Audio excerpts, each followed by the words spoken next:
뉴럴 플라스티시티의 중추다, 이걸 다른 말로 모터 러닝의 중추다, 이렇게도 얘기합니다. 운동 학습을 하는 거에 메인 파트입니다, 손해가. 왜 그러냐면요,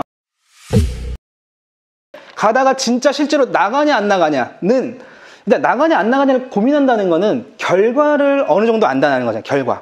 결과를 안다는 게 바로 피드백이나 피드백. 내가 이거 쳤을 때 이제 2천만 원 나가는, 이런 걸 이제 계산하는 사람들은 2천만 원 안 돼, 이렇게 되는 거잖아요. 그러면 2천만 원 때문에 지금 나가면 안 돼, 그건 누가 하는 거야? 얘가 하는 거야.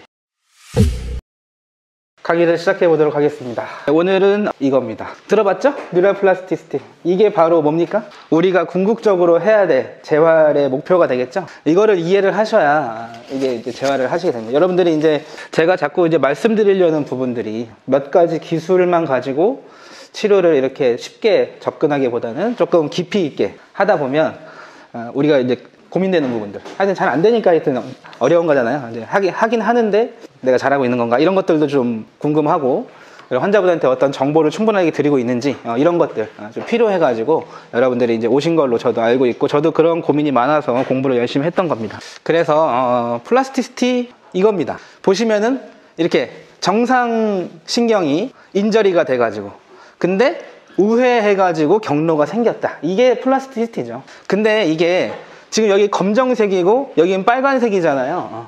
물리적으로 회복된 건 아니죠.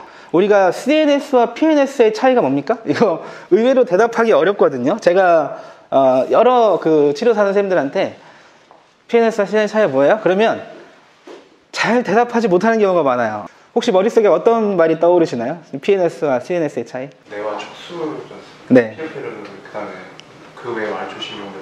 네. 그런 이제 틀린 말은 아니죠. 하지만 왜 뇌와 척수는 중추로 분류했고 나머지는 말초로 나눴냐? 재생이 되냐 안 되냐입니다. 재생. 물리적인 재생이 되냐 안 되냐. 우리가 이제 교통사고가 나가지고 말초신경이 끊겼어. 그럼 어떻게 되는 거야? 이걸 우리가 엑소노트메시스란 말 들어보셨습니까? 뉴로프락시아 엑소노트메시스. 신경이 눌린 거 또는 신경이 끊긴 거, 뭐 이런 게 이제 그런 증상들이 있는데, 말초신경은 끊겼다고도 어떻게 하루에 3mm씩 다시 재생합니다. 그런데 뇌와 척수는 한번 다치면 재생을 안 해요. 우리가 이제 노화가 오는 이유도 똑같은 거야. 노화가 이제 뇌세포가, 근세포는 죽어도 다시 이렇게 재생이 되는데, 물론 이제 나이가 먹으면서 이 대사 능력이 떨어지기 때문에, 근데 그 대사 능력이 떨어진다라고 하는 것도 결국 브레인의 세포가 점점 감소하기 때문에 그런 호르몬의 분비나 이런 것들의 변화가 생기는 거예요. 그래서 결국 노화가 온다. 그래서 그런 측면에서 여러분들이 잘 생각을 해보시면, 환자분들은 지금 뇌세포가 이제 없어져서 그 경로가 끊긴 상태인데, 그거는 다시 재생이 안 되기 때문에, 재생은 안 되지만 뭔 된다는 거예요? 회복은 된다, 이렇게 하시는 거예요. 그래서 우리가 뉴럴로지컬한 신경계적인 회복은 안 되지만은 이런 펑셔널한 회복은 가능하다. 그래서 이제 우리가 존재하는 거죠. 우리가 그 재활을 해서 그런 펑셔널한 거, 그래서 경로를 봤더니 이런 식으로 하기도 하고, 이렇게 이거 측부발화라 그래요. 이상한 데서 경로가 막 이렇게 나오는 거야. 예전에 제가 아는 사람 중에 심근경색이 와가지고 큰 수술을 받은 사람이 있어요. 우리 가족 중에 있는데, 그 사람이 이제 심근경색이 이제 온 거야. 지금 이제 심장이 멈출 것 같은 거야. 근데 미련하게 병원을 안 간 거예요. 버틴 거예요. 잠깐 정신을 잃었다가 젊었으니까, 젊을 때 왔는데 어떻게 다시 깨어났대요. 다행히도 깨어나가지고 또 이렇게 내가 무리했나 이제 이렇게 해가지고 또 생활을 했어. 근데 이번에는 배우자가 있는 상황에서 쓰러진 거야, 이제. 그랬더니 당연히 이제 그 배우자가 이거를 조치를 했겠죠. 119도 부르고 이렇게 했어요. 병원에 갔더니 심근경색 여러분은 코로너리 아트리라 그러는데 몇 개인지 아십니까? 이 관상동맥? 우리가 심근경색은 우리랑 관련이 없다고도 볼 수 있는데, 뇌 임팍션, 브레인 임팍션이나 이런 카디아 임팍션 똑같습니다. 메커니즘은. 그죠? 여기서 막히면은 심근경색이고 여기서 막히면 뇌경색이 되는 거예요. 그래서 이제 메커니즘이 똑같으니까 알아놓으면 좋은데, 코로너리 아트리 3개입니다. 3개. 3개가 이제 앞으로 하나, 우측 하나, 좌측 하나, 이렇게 3개가 있는데, 그 셋 중에 2개가 막힌 거야, 이제. 막혀가지고 MRI를 찍었는데, 의사가 다행히도 이게 수술을 잘 해가지고 살려놨어요. 살려놨는데, 한번 쓰러졌다가 한번 회복했을 때, 무슨 일이 있었냐면은, 메인 동맥은 다 막혀갖고 없어졌는데, 여기서 모세혈관이 이렇게 자라났대요, 이렇게. 모세혈관이 자라나가지고, 어떻게든 얘 심장을 살리려고 몸에서 이거를 막 이렇게 가지를 뻗쳐가지고 혈액 공급을 어떻게 버틴 거야, 이렇게. 젊으니까 가능했겠죠, 그죠? 그게 바로 이런 거랑 마찬가지죠. 측부발화. 그게 대단하지 않습니까? 저는 그런 얘기를 들어 아주 소름이 끼치는 그럴 정도로 약간 이렇게 인체를 좀 애정 있게 바라보는데, 이런 메커니즘으로 또 살아날 수도 있다. 그러니까 우리가 예측할 수 없어요. 어떤 방향으로 이렇게 연결되는지 잘 몰라요. 그러니까 같은 방향에서 플라스티시티가 일어나기도 하고 반대편에서 넘어오기도 합니다. 이렇게. 그러니까 우리가 여기서 여러분들이 뭐를 생각하셔야 되냐면은, 기술, 뭐 저도 이제 치료사로서 이렇게 치료사를 얘기할 때 당신들은 엔지니어입니다 이런 말을 할 때가 있긴 해요. 기술자다 우리는. 기술자긴 한데 이게 또 기술만 가지고는 이거를 예측하고 치료해낼 수가 없다라고 하는. 내가 이거를 치료를 이렇게 하면은 이렇게 됩니다를 예측을 하시면 안 돼요. 그러니까 우리가 이제 치료를 하면 이러한 그림을 그리면서 치료를 할 줄 알아요. 그러면 그럼 이제 이게 왜 중요하냐면, 내가 환자분한테 어떤 정보를 줄 때, 그러니까 센서리를 제공하고 정보를 줄 때 어느 수준에까지 내가 줘야 되는가. 그 다음에 이제 1차원적으로 격한 표현으로 얘기하자면은, 내가 치료 잘한다는 말 자체를 하시면 안 됩니다. 치료를 잘한다는 거, 그러니까 치료를 잘한다는 게 내가 하는 대로 따라와, 이건 안 돼. 이건. 그리고 지금 환자가 내 이 방식이 싫은데, 지금 이 선생님이 하는 방식이 싫은데 나는 잘하니까 내가 하는 방식대로 하세요. 그러면 이게 안 된다. 이거. 환자분이 만족하는 어떤 그런 모티베이션을 끌어낼 줄 아셔야 돼. 그러니까 환자분의 스타일에 맞게 해주셔야만 이런 것들이, 그러니까 기술적으로 잘했는데 안 되는 경우가 너무 많잖아요. 그죠? 그때는 이런 걸 바라보셔야 돼요. 그러면은 내가 하는 방식으로는 뇌 세포에 이런 가지치기가 현재 안 되고 있구나, 이렇게 생각하세요. 그러면 방식을 한번 바꿔보시는 거. 말투를 바꾸든지, 뭐 치료하는 자리를 바꿔보든지. 물론 기술적인 숙련도는 당연히 필요하죠. 그죠? 그럼 기본이 돼야 되는 거고, 그 기술적인 숙련도를 가지고 기술만 이렇게 근력 강화, 짧아진 거 풀어주고 이런 거는, 그런 거가 이제 그런 건 기본으로 갖춘 다음에 그걸 가지고 이런 그림을 그릴 줄 아셔야 진짜 이제 치료가 잘하는 사람이 된다라고 하는 겁니다. 이게 플라스티시티의 전부입니다. 이제 나오는 거, 이제 글로 나온 거, 제가 말씀드린 거 이제 글로 한번 표현된 거. 펑셔널한 회복이 가능하다. 제가 말씀드렸죠, 그죠? 일라스틱 범위를 넘었다. 이것도 중요합니다. 이제 이 일라스틱 범위를 넘어서 이 말을 어떻게 해석을 하셔야 되냐면, 여러분들 그 상의 벗으실 때 어떻게 벗어요? 남 선생님 어떻게 벗어요? 그렇게 벗어요? 혹시 어떻게 벗으세요? 이렇게 벗잖아, 이렇게. 저도 이렇게 벗었거든요, 이렇게. 그러니까 제가 결혼하기 전에는 이렇게 벗었단 말이야. 근데 결혼했더니 이제 와이프가 당연히 이렇게 못하게, 자꾸 이렇게 벗으면 어떻게 돼, 나중에는? 모가지가 늘어날 거 아니야. 이게 처음에는 늘어났다가 어떻게 다시 돌아오는데, 그게 바로 뭡니까? 일라스틱 범위입니다. 일라스틱 범위. 근데 이걸 자꾸 반복적으로 하면은 이 모가지가 늘어난 티가 돼서 이제 입을 수가 없게 되잖아요. 그게 바로 플라스틱 범위라고 얘기해요. 플라스틱 범위. 그러니까 우리가 갔다가 되돌아오는 범위를 일라스틱 범위, 갔다가 다시 되돌아오지 못하는 범위를 플라스틱 범위라고 얘기하는데, 여러분들 치료를 어디까지 하셔야 되는 거예요? 플라스틱 범위까지 해주셔야 된다. 환자분이 10걸음을 걸을 수 있는 사람한테 9걸음을 운동시키면 어떻게 되는 거야? 그 효과는 미비하다. 다시 돌아온다. 그 10걸음을 걷는 사람한테는 어떻게? 11걸음을 걷게 해야 플라스틱 범위의 치료를 하신 거예요. 항상 충분한 정보를 주고 충분한 이렇게 운동을 시켜라, 이런 충분하다라는 범위의 기준은 바로 일라스틱 범위를 넘어서 플라스틱 범위. 우리가 헬스장 가도 그러잖아요. 마지막 한번 짜네, 이게 플라스틱 범위다 이거야. 그게 운동된다. 트레이너 선생님들이 그런 식으로 말씀을 하시잖아요. 치료도 똑같아요. 환자분이 한 번 더 다 했으면 거기서 한 번 더 하셔요. 걸음도 지쳤을 때 딱 한 발짝 더 가셔야 돼요. 그게 바로 환자분의 플라스티시티를 이끌어낼 수 있는 방법이 된다. 여러분들이 충분하다라고 하는 거에 기준이 됩니다. 자, 그리고 봤더니 환경이란 말도 이렇게 나와 있고, 옵티멀한 체인지, 저 옵티멀하다는 게 바로 적절하다라는 얘기예요. 제가 아까 말씀드린 충분한 어떤 센서리를 제공하고 감정을 이제 줘서 환자분이 그거에 반응해서 움직임이 나오는 건데, 움직임은 그냥 움직이세요 해서 움직이는 게 아니에요. 브레인이 가지를 치려면 계기가 있어야 돼. 여러분들이 그 부산 먼 데서 여기까지 올라오는 이유가 뭡니까? 그 이유가 이제 사실 남들은 상상도 못 하잖아요. 그죠? 안동에서 오시는 분들이 결국 포기했거든요. 3주짜리 강의를 신청했는데 그때 포기했잖아요. 그 안동에서 오시는 분 두 분이 갑자기 포기하는 바람에, 너무 멀다고 이제 해가지고 포기하는 바람에, 그러니까 이게 옵티멀하지 않았던 거지, 그분들한테는. 근데 이제 부산팀은 옵티멀했다는 거지, 우리 학회 강의가. 그런 식으로 생각을 하시는 겁니다. 그러니까 내 방식대로만 했을 때 되는 게 있고 안 되는 게 있다라고 하는 거예요. 그러면 그걸 때로는 상대방한테 맞출 줄도 아셔야 돼요. 이런 것이 상당히 중요해요. 그게 바로 환경이고 환경. 그게 바로 모티베이션입니다. 그래서 내가 제공하는 거 말고 상대방을 끌어낼 줄 알아야 돼요. 끌어낼 줄. 환자분의 브레인이 반응해서 무브먼트를 그냥 정상인도 끌어내기가 힘든데, 여러분들 이따가 뭐 펠비스 컨트롤 하게 되면은 펠비스 컨트롤 해보시면 아시잖아요. 되게 안 움직이잖아요, 이거. 엄청 무겁잖아. 뻣뻣하잖아요. 근데 막 허리 아프고 막 그러잖아요. 그게 옵티멀하지 않았기 때문에. 이걸 어떻게 바꿔내는 건지. 그런데 이제 이 환경에는 제가 말씀드린 그런 외부 환경이 있고 내부 환경이 있습니다. 제가 아까 이제 제가 기술적으로 알려드릴 부분은 바로 그 내부 환경 조성입니다. 내 몸을 조작해가지고 움직임을 만들어내는. 그건 제가 이제 기술적으로 알려드리는 거고, 나머지 외부적인 거는 제가 드리는 말씀을 참고하셔가지고 환자분한테 잘 맞춰서 해주실 필요가 있겠어요. 자, 그 다음에 리오거나이제이션이라는 말이 나왔는데, 여기서 중요한 건 바로 이 리죠. 리는 뜻이 뭡니까? 다시 한다. 여러분들이 다시 한다라는 걸 되게 중요하게 생각하셔야 돼요. 리자가 붙냐 안 붙느냐에 따라서 성인 파트, 소아 파트가 나눠지는 거예요. 그러니까 여러분들이 환자분한테 제공하는 치료는 다시 알려주는 거예요. 그러니까 여러분들이 지금 초중고 다 나오셨잖아요. 지금 다시 고등학교 때 되게 이해가 안 갔는데, 나중에 고등학교 때까지 갈 필요도 없이 여러분들 국시 문제 다시 풀어보셨나요, 혹시? 옛날에 국시 문제 하면 나중에 한번 다시 풀어보세요. 그러면 학부 때는 그거를 문제를 외워가지고 이렇게 국시를 준비하고 풀었잖아요. 지금 보잖아요? 그럼 그걸 다 알겠는 그런 느낌이 있어. 이거 되게 쉬운 거였네? 그게 바로 이겁니다, 이거.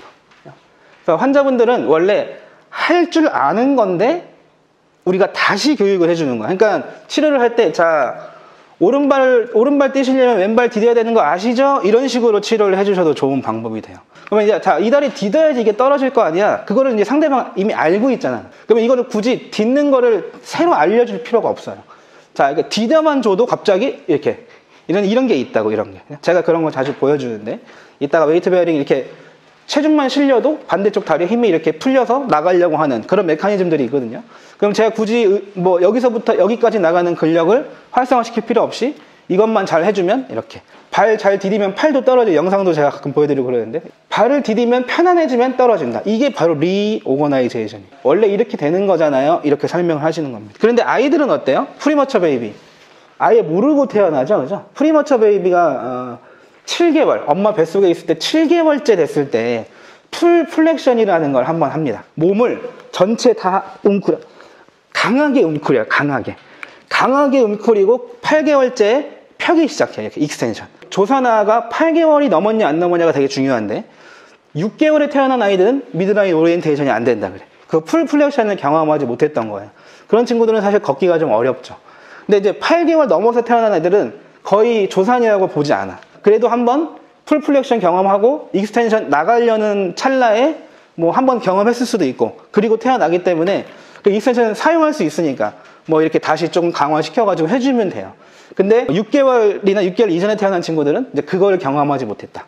경험하지 못하고 태어난 애한테 이렇게, 자, 이발 디디면 이발 나가잖아. 이렇게 가르치면 안 된다는 거지. 그게 아니라 이발을 디뎌야 이발이 나가는 거야 라고 가르쳐 주셔야 된다는 거죠. 그 차이가 생각보다 상당히 큽니다. 환자분의 뭐 경험을 이용해라 이런 말도 있는데, 재교육을 한다는 거를 되게 이용해서 치료할 필요가 있어요.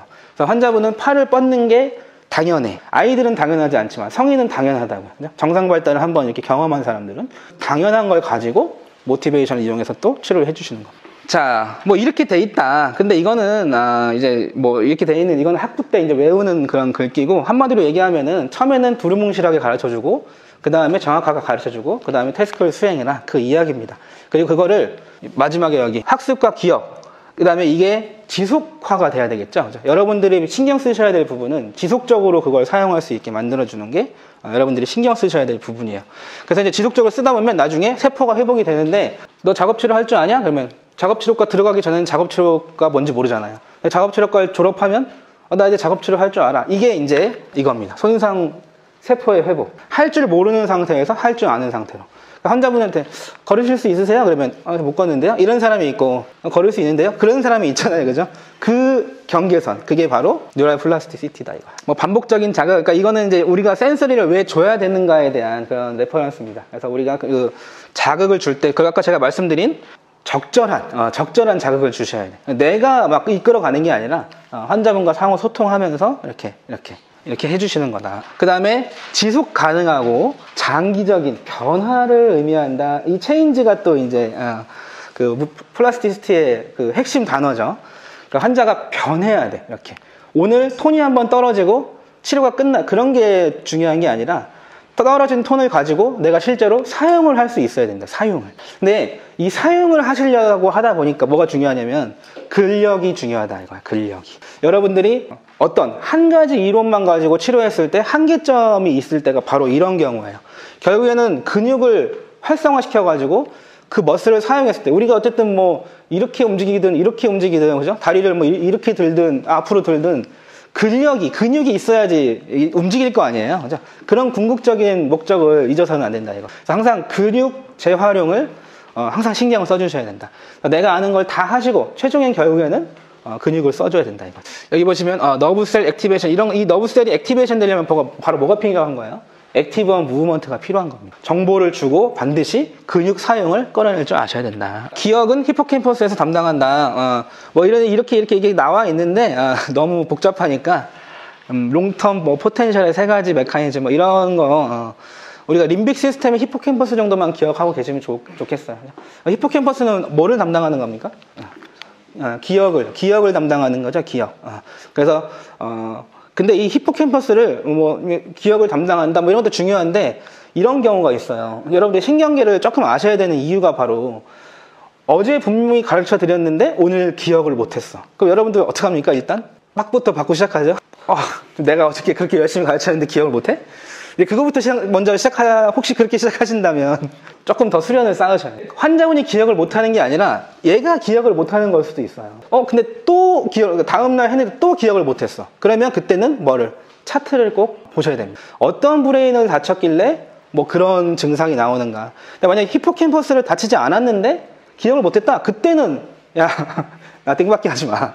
이렇게 해도 돼요. 근데 자칫 이런 데를 다친 사람한테 근데 이런 경우가 상당히 많아.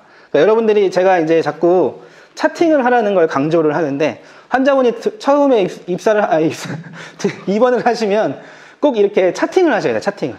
그래서 어느 브레인을 다쳤느냐에 따라서 제가 각 파트별로 핵심 브레인을 적어드리거든요. 물론 오늘은 히포캠퍼스가 아주 핵심은 아니지만 그 해당 부위, 뭐 상지다 그러면 상지에 뭐 PPC 이런 데 다쳤다. 그러면 어떤 그 메커니즘을 알아야 돼요. 그러니까 그 브레인을 다쳤기 때문에 나오는 그 메인 증상들을 어느 정도 알고 계셔야 돼요.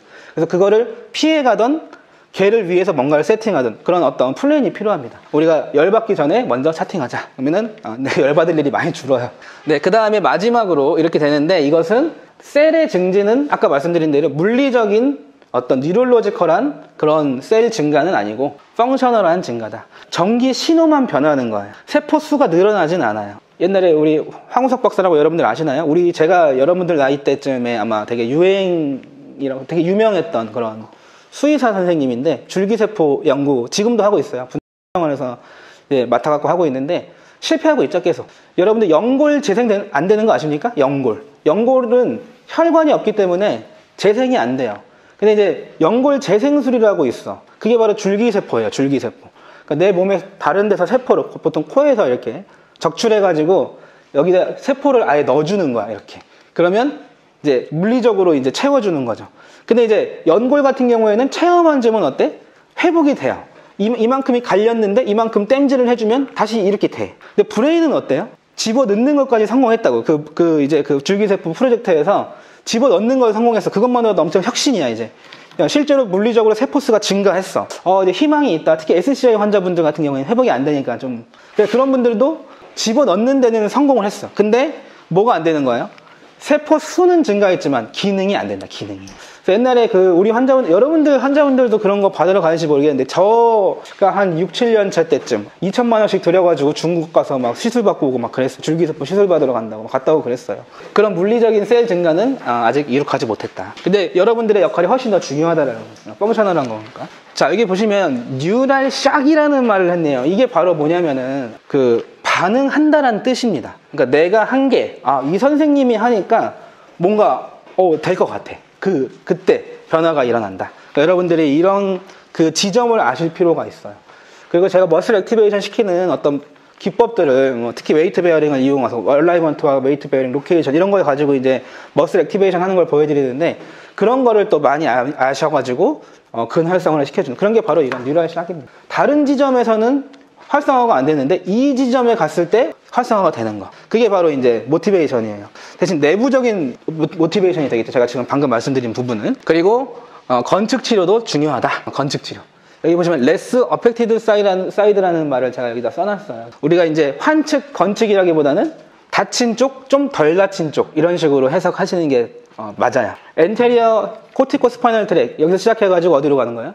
피라미드를 통해서 데커세이션 돼서 이렇게 내려온다 그래. 우뇌를 다치면은 좌측이 해미가 걸려 있죠 보통. 근데 30%의 라테랄 코티코스파이널 트랙은 그냥 내려온다고 이렇게. 그러니까 30% 정도는 이쪽으로 내려오는 경로가 있다고 하는 거예요. 세레브랄 임팍션이 당했어도 익스트라 피라미달 트랙은 동층으로 떨어지는 경우가 상당히 많죠. 그래서 어떤 환자분들은 여기를 수술했는데 여기가 해미인 경우도 있어요. 그 사람은 얼마나 자괴감이 들겠어, 그죠? 이렇게 된 것도 억울한데 다른 사람들은 이쪽 다치면 이쪽이 안 좋은데 왜 나는 여기 다쳤는데 여기가 안 좋아요? 그러면 안 좋은 사람 중에 더 이상하게 본인이 느낄 거 아니야. 그런 거 여러분들이 약간 심리적인 컨트롤을 할 줄 아셔야 된다고. 그건 동측으로 떨어지는 30%의 신경 때문에 그런 겁니다. 얘기할 줄 아셔야 된다고. 그 환자분이 그 말만 들어도 이렇게 다른 사람은 한쪽 반신불수된 것도 되게 억울한데 왜 다른 사람은 이 반대인데 왜 나는 똑같아요. 나만 뭐 특별하게 뭐 얘기하는 사람도 있다고. 그때 말문이 막히면 안 된다 이거야. 그러면 말을 안 하면 어떻게 돼? 인정하는 거잖아요. 그죠? 그렇게 하시면 안 되고 그래 동측으로 떨어지는 라테랄 코티코스파이널 트랙과 익스트라 피라미달 트랙이 있기 때문에 그런 거다라고 설명할 줄 아셔야 됩니다. 그래서 건축도 치료를 잘 해주셔야 됩니다. 이런 부분이 있기 때문에.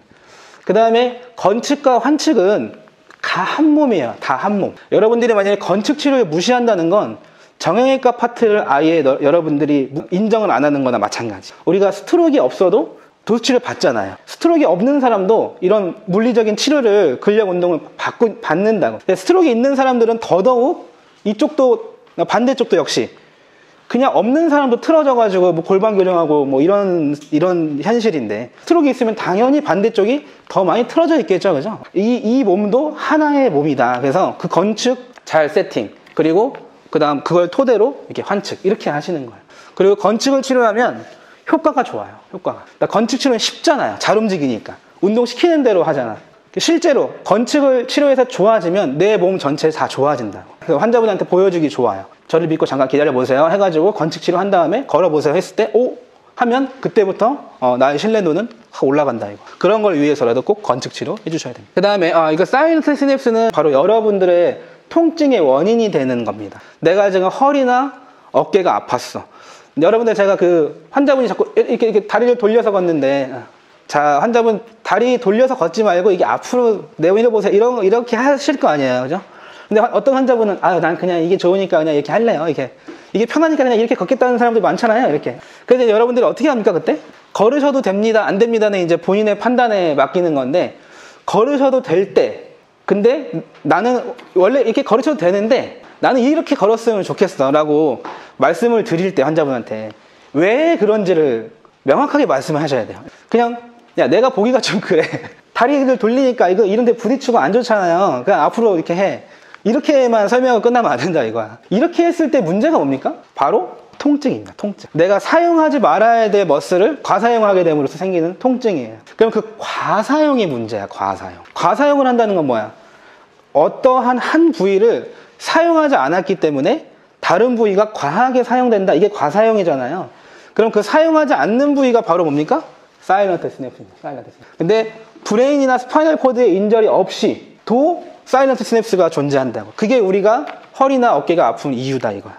내가 지금 하체나 어디를 잘 못 쓰니까. 제가 요새 치료하고 있는 40대 대표님이 한 분 계신데 그분 하체를 전혀 사용 못하니까 아주 여기가 돌덩이야 돌덩이. 거기를 풀어주는 게 아니야. 근데 그러면 하체는 지금 사일런트 스냅스 수준인 거예요. 하체를 사용하지 못하는 만큼 그 비율을 상체에서 사용하는 거예요. 만져보면 완전 돌이야 돌. 상체가 돌. 근데 이제 이거를 뭐 이제 풀어줘서 치료하는 게 아니라 나중에 제가 그 영상도 올릴 건데 하체를 치료해서 이걸 금방 풀어낼 수가 있는 거예요. 그런 걸 여러분들이 이해하시면 그게 바로 사일런트 스냅스를 이해하는 사람들의 치료법이 되는 겁니다. 여러분들도 나중에 그렇게 하게 되겠죠. 이게 바로 사일런트 스냅스의 메커니즘인데 그렇다. 사용하지 못하는 게 바로 사일런트 스냅스다. 제가 아까 말씀드린 대로 플라티시티는 이렇게 정직하게 일어나는 경우도 있고, 이렇게. 여기가 이제 끊겼는데, 끊긴 상태에서 연장될 수도 있고, 갑자기 뜬금없이 이렇게 하나의 경로가 생길 때도 있다라고 하는 거예요. 아까 제가 그 모세혈관이 갑자기 자라났다라고 하기에 그 말을 저도 이제 사실은 뇌를 해부해서 보지는 못했을 거 아니에요. 그래서 제가 이렇게 실제로 이렇게 생겨나는 거 그림으로만 공부했는데 그분의 말씀을 딱 듣고 정말 소름이 끼쳤던 게 바로 이런 그림들이 떠올랐기 때문이야. 그때 이게 실제로 이렇게 되는 거구나. 이게 측부 봐라. 이제 이거 여러분들이 뭐 어떤 거를 유발한다는 게 아니라 어떤 식으로든 이런 식으로 하게끔 끌어내 주시는 거다. 네, 그래서 대리기능이라고 하는 거. 그러니까 이 대리기능이라는 게 되게 애매한 거야. 컴펜세이션이라는 말을 쓰죠, 그죠? 여러분들 컴펜세이션이라는 단어 딱 들으면 부정적이라는 느낌이 먼저 딱 들지 않습니까? 그게 우리나라 교육의 문제점이야. 획일화된 교육. 컴펜세이션은 결코 부정적인 의미가 아니에요. 만약에 컴펜세이션이 없다면 다 죽어야 돼, 사람이. 그러니까 허리가 아픈 것도 컴펜세이션인데 만약에 약해진 다리를 허리가 보상하지 않았다면 아예 걷지 못하는 거예요. 근데 그 약해진 거를 얘가 보상하기 때문에 여기가 아프긴 하지만 생활이 가능한 거야. 그게 바로 대리 기능이거든요. 환자분들은 지금 사용하지 못하는 걸 우리가 어떻게? 이게 사실 어떻게 보면 되게 OT적인 표현일 수도 있어. 작업을 할 수 있게 작업 수행을 할 수 있게 만들어주는 거. 그거는 노멀 무브먼트보다는 어떤 ADL 측면에서의 능력 상승 이런 거 그런 측면에서 오히려 아주 중요한 기능이 되겠죠, 그죠? 그래서 여러분들 컴펜세이션을 때로는 이용해서 치료할 줄도 알아야 된다. 그래서 그게 꼭 부정적인 의미만은 아니다. 근데 이제 그게 이제 어떤 무브먼트를 방해하는 상황이라면 또 부정적으로 해석할 수 있겠지만, 근데 그리 부정적인 건 아니다. 이렇게 해서라도 움직일 수 있는 게 중요하다고 하는 거죠, 그죠?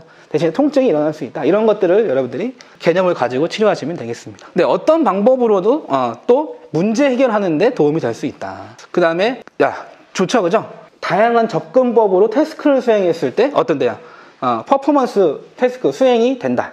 그래서 여러분들이 한 가지 태스크라도 다양한 방법으로 접근하셔야 되고 이 다양한 방법이라는 게 바로 환자분이 선호하는 방법이다라고 볼 수도 있는 거예요. 환자분이 지금 이렇게 했을 때 나온다. 마음에 안 들잖아요. 내가 지금 내 방식대로 했으면 좋겠는데 근데 내 방식이라고 하는 게 그건 잘못된 제가 이제 좀 약간 극단적으로 표현을 잘 안 하는 사람인데 내 방식대로만 치료를 고수하는 거는 아주 잘못된 방식이에요. 사람의 몸은 그렇게 단순하지 않다 이거야. 뇌에만 60조 개의 세포가 있다라고 하는데 여기서부터 근육만 600개가 넘다 그러거든요. 근데 우리가 아는 방식이라고 하는 게 과연 몇 개의 근육이나 활성화시킬 수 있나를 잘 생각해 보셔야 돼요. 우리가 치료실에서 몇 년 동안 근무하면서 머릿속에서 이렇게 나왔던 또는 입으로 나왔던 근육의 개수가 몇 개쯤 될 것 같습니까, 여러분들? 나는 한 600개 정도 되는 것 같아요. 여러분들 몇 개의 근육을 머릿속으로 생각하면서 치료하는지 한번 생각을 해보세요. 헬스장에 가가지고 운동할 수 있는 이 겉에 있는 근육은 10개 정도밖에 안 돼요. 거의 많은 치료사들이 그 10개 이내에서 거의 운동을 해왔다고. 얘가 가슴이 짧으시네요. 팩토리스 베이저 1개. 근데 이 짧은 원인은 이 척추에 하면은 한 200개는 돼요. 여기 안에서만. 그 200개의 프로블럼을 찾아낼 줄 안다면 내 방식대로를 얘기할 수 있겠지만 내 방식대로 하지 않고 환자분한테 맞춘다는 것 자체가 자기 방식이 돼야 돼요. 그런 식으로 했을 때 태스크 퍼포먼스가 가능하다. 자, 그래서 물리치료사랑 작업치료사가 무엇을 해야 되는가? 지금 말씀드린 게 다죠, 그죠? 액티브 무브먼트가 부족했기 때문에 그렇다. 일단 환자분이 움직이게끔 근육은 사용해야 활성화가 되는 거예요. 사용하지 않으면 다 사이런트 시냅스로 죽게 되어 있습니다. 그래서 환자분이 사용하지 못하는 머슬을 최대한 많이 찾아내서 근데 600개 정도는 찾을 줄 아셔야 돼요. 내가 만족하는 치료가 되려면 그러니까 운동법 몇 개로, 그러니까 제가 이제 좀 이렇게 환자분들이 저를 만났을 때 불만이 뭐냐면은 저는 운동법을 잘 알려주지 않는다는 거예요. 운동법을 알려주면 내가 아까 말씀드린 그 10개 내외의 근육의 운동밖에 안 돼. 이거 몇 개나 돼요? 이거 2, 3, 4, 5, 6, 그죠? 7, 8, 9, 10개 아닙니까? 발목 올리세요. 하나의 근육의 운동법밖에 안 되잖아요. 발목 올리세요, 이거는. 그래서 이제 그 셀프 운동, 운동법 좀 알려주세요. 그러면 저는 운동법을 잘 안 알려주거든요. 근데 그거를 했을 때 몸이 좀 안 좋아지는 케이스가 있을 수 있기 때문에 아주 필요한 건데 이렇게 했을 때 괜찮은 정도만 알려주고 말아요. 그게 이제 환자분들이 항상 저한테 불만이었어. 다른 사람들은 막 운동을 알려주는데 선생님이 왜 운동 안 알려주냐고. 그럼 저 사람한테 치료 받으세요. 이렇게 하고 그냥 넘어가고 그랬는데 바로 이거죠, 그죠? 근데 액티브 무브먼트를 만들어내는 데 있어가지고 아주 좀 깊고 심오한 데까지 하실 수 있도록 해주시죠. 옛날에 이런 것도 있었죠? Constraint Induced Movement Therapy, CIMT라고 들어가. 요새도 이런 거 학교에서 가르칩니까, 이거? 근데 이거 되게 좋은 치료법이에요. 되게 좋은 치료법인데 잘 사용할 줄 아셔야 돼요. 이 CIMT 치료법이 필요한 케이스가 있어요. 그런 사람들한테는 또 100% 이용할 필요가 있겠죠. 아예 움직이지 못했던 사람도 그냥 무대뽀로 사회에 복귀시켰더니 갑자기 팔을 쓰기도 하고 하긴 해요. 그런 사람들한테는 좋은데 이거를 이제 어떻게, 이것만 가지고는 안 된다는 거 한마디로 얘기하면, 이것이 좋은 치료고 다른 건 좋지 않다라고 생각하는 건 안 된다. 조기에 하는 건 좋지만은 너무 과하면 투머치하면 안 된다. 재활을 너무 투머치하게 하지 마셔라. 그 다음에 적절한 센서리 피드백을 줘야 된다. 그래서 같은 말을 하고 있죠, 제가 지금. 환자분 너무, 특히나 이런 거 근력 운동 너무 세게 하실 필요 없어요. 근력 운동을 세게 한다는 건 타입 2 머슬을 활성화시키겠다는 건데, 타입 2 머슬은 뼈대를 형성하는데 도움을 주지 못해. 근력 운동을 많이, 그러니까 필요 없다는 건 아닌데 너무 많이, 근력 운동 많이 좋은 치료다, 이건 또 아닐 수 있죠. 타입 1 머슬부터 먼저 세팅을 잘 하시고 그 다음에 타입 2 머슬을 해주셔야 된다. 타입 2 머슬이 몇 %입니까? 우리 인체의 타입 2 머슬은 20%밖에 안 돼요. 그러니까 셀프 운동이나 근력 운동으로 이렇게 운동할 수 있는 거는 20%. 나머지 80%는 다 포스처럴 머슬입니다. 그래서 포스처럴 머슬에 집중했을 때 환자분이 좋아지는 경우가 빈도수가 당연히 훨씬 더 높아요. 8:2 수준으로. 여러분들이 그래서 좀 핸들링, 손기술이 또 필요하기도 하다. 그래서 손기술이 필요하다를 아셔야 된다, 이거. 손기술만 가지고 치료하는 게 아니라 내가 지금 여기에 손을 댔을 때 이러이러한 것 때문에 환자분의 몸에 내가 손을 댄 거다, 이런 합당한 이유가 있어야 돼요. 네, 여기 나와 있죠? 머슬 스트렝트닝 위주는 스프라우팅, 아까 그 측부발화를 일으키기가 좀 어렵다. 활발하게 초기에 해야 된다. 재활은 하면 할수록 좋은 거니까 스트로크가 와서 정신 나면 바로 재활을 시작해야 됩니다. 여러분들 제가 이거 예로 많이 들죠? 손가락을 이렇게 붕대로 이렇게 부목을 해가지고 감아, 이렇게 5분만 있다 풀어도 뻣뻣해져요. 여러분들 하루만 술 먹고 다음날 오후에 일어나는 날은 어때요? 잠은 안 깨는데 허리가 뻐근해서 깨는 경우 있지 않습니까? 이렇게 하루만 오래 자도 몸은 다 굳어요, 이렇게 세포들이. 그러니까 어떻게? 빨리 시작해라. 하지만 투머치하긴 하지 말아라. 그 다음에 아까 제가 말씀드린 사일런트 시냅스와 뉴럴 플라스티시티의 차이점이라기보다는 이런 신경계 환자분들은 주로 뉴럴 플라스티시티라는 말을 사용하고요, OS 파트에서는 이렇게 아까 사일런트 시냅스라는 말을 사용해요. 왜냐면 사일런트 시냅스는 잠자고 있지만 손상된 건 아니잖아요. 그러니까 찾아내기가 좀 쉽겠죠. 하지만 우리가 팔을 이렇게 한 상태에서 이렇게 만드는 거랑 정상인 사람의 이런 스캐플라를 이렇게 해서 이렇게 만드는 거랑은 맥락이 같다. 맥락은 같은데, 한마디로 OS 파트나 NS, 우리 쪽 리해빌리테이션 파트나 치료법 자체가 그렇게 크게 차이 나는 건 아니다, 이거. 이걸 이해를 했다면은. 그런데 이제 뇌 손상이 있냐 없냐의 차이죠. 뇌가 손상이 오면 어쨌든 이 상태에서 치료하는 거와 우리가 스트로크 환자분들이 이렇게 뇌가 활성화되지 않은 상태에서 치료해서 이렇게, 그러니까 좀 시간이 많이 걸려요, OS 파트 치료하는 것보다는. 근데 제가 제 경험상 비슷해요. 나중에 정말 이게 좀 능수능란해지면 OS 파트 회복하는 거나 스트로크 환자 회복하는 거나 좀 비슷합니다. 어떻게 하면 금방 돼요. 또 제가 앞으로 영상을 많이 올려드릴게요. 그 다음에 지금 여기 동그라미 쳐져 있는데 이게 무슨 뇌입니까? 이게 바로 오늘 제가 말씀드리고 싶은 핵심 신경계입니다. 손해죠, 손해. 손해는 다른 말로 뉴럴 플라스티시티의 중추다, 이렇게 얘기합니다. 신경 과소성의 메인 파트예요. 그러니까 여러분들 손해 환자 인텐션 트레머 때문에 치료 안 되는 것도 맞지만은 되게 학습이 안 되지 않아요? 트레머 때문에 안 되는 것도 맞아요. 그러니까 뭐 트레머가 워낙 이렇게 많이 있으면 트렁크까지 흔들리기 때문에 안 되는 것도 맞는데, 그분들은 한마디로 잘 해도 학습이 안 돼. 이게 다쳤으니까, 손해를. 그래서 이제 뉴럴 플라스티시티의 중추다, 이걸 다른 말로 모터 러닝의 중추다, 이렇게도 얘기합니다. 운동 학습을 하는 거에 이제 메인 파트입니다, 손해가. 왜 그러냐면요, 여기서 대뇌에서 내려준, 이쪽에 지금 센서리가 맺히죠. 여기서 센서리가 맺혀서 어떻게 이렇게 4번, 6번, 90, 11, 12 여기서 이제 운동이 나와. 이렇게 나와서 쭉 가서 폰즈를 거쳐가지고 어떻게 일로 가서 이게 내려온단 말이야. 여러분들 이렇게 하다가 이렇게 하는 경우 있죠, 그죠? 이 두 개의 맥 차이를 아셔야 돼. 이렇게 해서 이 새끼 짜증나. 그래서 내가 이거를 할까 말까 하다가 나가는 사람이 있고, 이렇게 하는 경우 있잖아요, 그죠? 그러면 여기까지는 뭐고 이 나가냐 안 나가냐의 차이는 뭐냐, 이거. 이 새끼 안 되겠어, 이제 한번 해야 되겠어. 가가지고 거기까지는 어디야?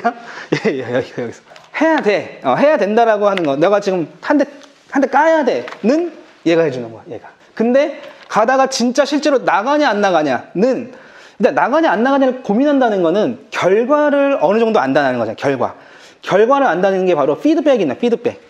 내가 이거 쳤을 때 이제 2천만 원 나가는 이런 걸 이제 계산하는 사람들은 2천만 원 안 돼. 이렇게 되는 거잖아요. 그러면 2천만 원 때문에 지금 나가면 안 돼. 그건 누가 하는 거야? 얘가 하는 거야. 근데 엄마가 2천 정도는 커버해 주겠지?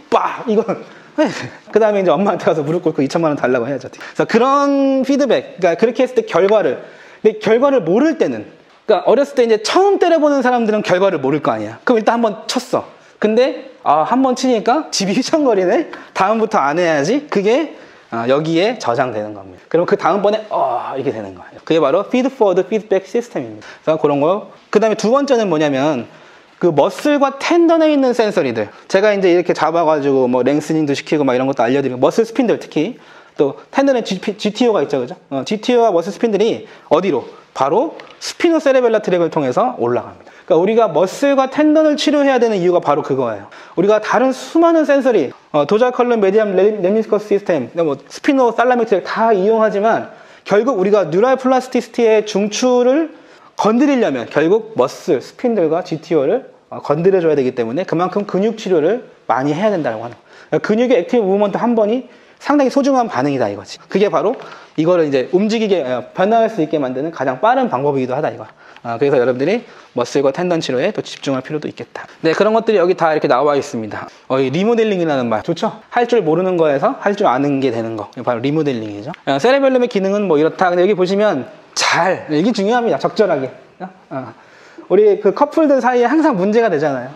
아니, 어제는 삼겹살이 맛있다 그랬는데 왜 삼겹살을 준비했는데 별로 안 좋아해? 그러면 야, 그거 적당히 해야지 이렇게. 그럼 어떻게 어느 장단에 맞추라는 거야? 그럼 뭐라 그러는 거야?